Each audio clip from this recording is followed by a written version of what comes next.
Some people think cars are just rolling hunks of metal, but then there are some people like us who really like these rolling hunks of metal for some reason. But how in the world did it get to this point? Every car guy goes through 5 stages of life, going from an absolute idiot to a certified professional. This is usually how it starts. Level 1, freshie. At this stage, you're straight out of mama's womb, and you haven't developed a love for inanimate objects yet. But then, one day, you came across a YouTube video about a Lamborghini or some shit. Your dopamine receptors instantly get overloaded, and you're thinking, wow, that's kind of cool. I like how that makes me feel. Pretty soon, you're watching a bunch of car YouTubers and movies and learning about all sorts of things. The jokes about blinker fluid go directly over your head, unfortunately. You can't get a driver's license yet, so you decide to put playing cards on your bike spokes, just to feel something. But after a few years, you finally pass your driver's test, and you get to whip your mom's 2010 Honda Odyssey. You find an empty parking lot and rip the e-brake, convinced you just hit the sickest drift. But in reality, you just look like a chud. It's around this point in the first stage you figured out how to manually shift your mom's automatic car. So of course, you're banging gears like nobody's business, redlining it every chance you get. Going 20 over in a school zone isn't ideal, but how would people know you're a car guy otherwise? That's when the red and blue lights tend to show up in your rearview mirror. Car guy level 2, tacky cosmetics and LARP. You're finally coming to your senses and realizing that your mom's front-wheel drive Honda Odyssey isn't quite cutting it anymore. Your dopamine receptors just aren't quite as sensitive as they used to be. Even though you already told your friends about the eBay turbo setup you were about to order, something massive changed.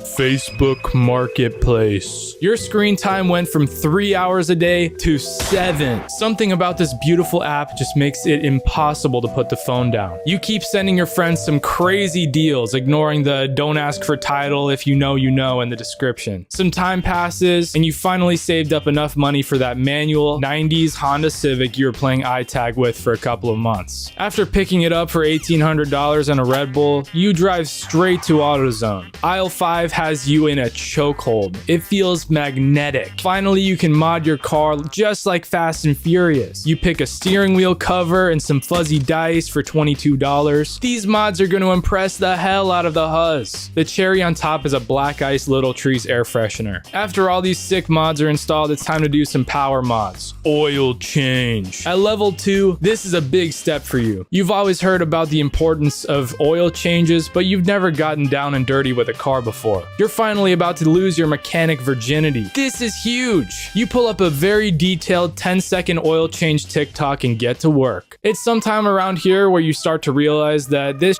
ain't all sunshine and rainbows. You're getting about as dirty as crud, and wiggling around under the car looking for the oil filter isn't very comfortable. This does not feel like Fast and Furious at all. The oil drain plug blends in with all of the other bolts under the car, so you decide to turn all of them until oil comes out. It takes you way longer than the 5 minutes you prepared for, but now everything is done. The only thing left to do is to turn on the car. This has now turned into one of the most stressful scenarios you've ever faced in your whole life. What the heck is gonna happen when you turn on the ignition? Is it gonna turn over like nothing ever happened? Is it gonna blow up? The car was absolutely fine. Now that you've got a running Civic, it's the perfect time to show it off a little bit. It's hard to decide whether to go to a street takeover or a car meet. If you chose to go to the street takeover, you would land yourself in jail after a few front-wheel drive donuts, while the car meet might put you in a worse situation. Once you pull up to the car meet, you'll start to realize that there are levels to this car guy shit. The steering wheel cover and fuzzy dice aren't gonna cut it anymore, because Kyle over here with the V6 Charger has his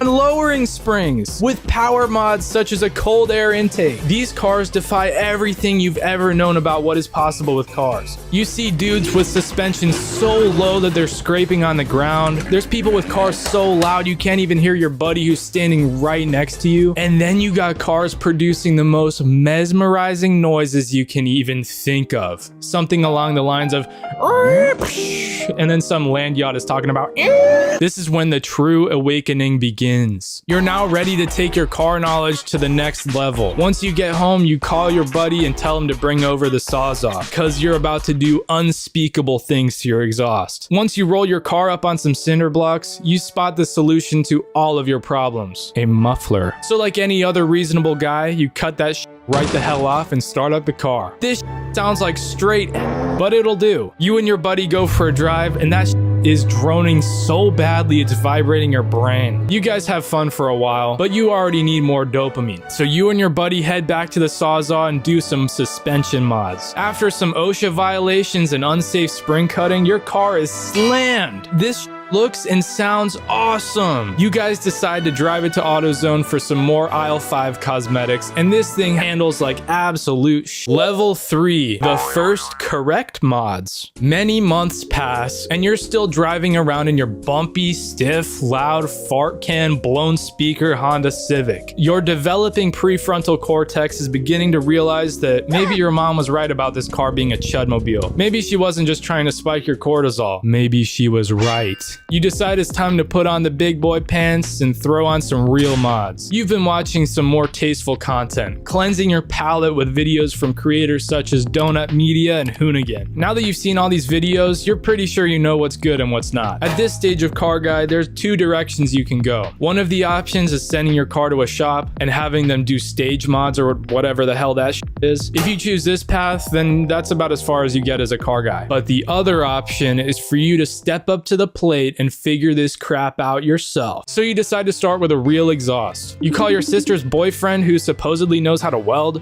You tell him you need a straight pipe your You guys grab one long ass pipe from Home Depot and stick it right where the cats are supposed to be. Now you've got a mint straight pipe. But wait, this isn't everything. You run to the mailbox and grab the package that just got delivered. It's the Alibaba cold air intake. Holy, you're about to make some chassis twisting power. You open the hood, throw out that old useless stock air box, and chuck in the new cold air intake. You never knew air could sound so dang good. Your car is now making loud whooshing sounds. This is awesome. You're convinced you're running a 4-second 0 to 60 now, but it's still not enough. Your next paycheck hits and you know exactly what you're spending it on this time. Congratulations, you've just copped your first set of lowering springs. Sure, they're cheap, but your car is gonna look so sick. Holy. They arrive at your house, you open the box and stare at them. They're perfect. But there's one setback. How the are these gonna get in the car? A new character has appeared, Chris Fix. You don't think much of this dude at first, but you guys are gonna get to know each other very well. You call your buddy saying something along the lines of, yo, you wanna toss in these lowering springs on my car? Should take about like 30 minutes or something. After the 4th hour, you snapped a bolt. No worries though, because it looks like Chris Fix made a video on how to fix a snapped bolt. 8 hours later, you've got your car on lowering springs. This thing looks awesome, and it's gonna drive nicely too. You sit back and admire it, whipping out your phone to get some photos for the story. Hashtag blessed or something. Although the lowered whip looks sick, this thing is an actual fishbowl. You get a roll of 5% tin off Amazon, slap it on, and it looks really cool from the outside. It's kind of hard to see considering how dark it is and how many bubbles are in it, but it's probably still worth it. But now it's time for some tasteful comfort mods. How about a ported 12-inch subwoofer? Installing this thing was an absolute pain in the ass. Not because it was hard, but because you were too scared to touch any of the wires. Finally, your car is mint. This thing is really coming along at stage 3. You decided to start investing in premium fuel because that'll make it go faster, right? You pull up on a BMW 325i thinking that this dude will be light work. You guys agree to race for pink slips and stomp the gas at the same time. But unfortunately, his intake makes a whining noise. The dude absolutely smokes you, and the worst part is he doesn't even want your pink slips. You're back to the start, but this time you have a plan. Level 4, the humble car guy. After that tragic loss, you've been consuming car media for hundreds of hours at this point, and you're pretty well versed in the car world. You no longer fall for the blinker fluid tricks or any of the other joke nonsense, and your car taste is refined, and you know your way around a ratchet. You're putting logical mods on your car and just installed your first set of high quality coilovers. While it didn't take you 8 hours, it did take you longer than you estimated, but every car project does. You also ordered some tasteful bolt-on mods, such as a new intake, exhaust manifold, gauges, oil cooler, and more cool shit.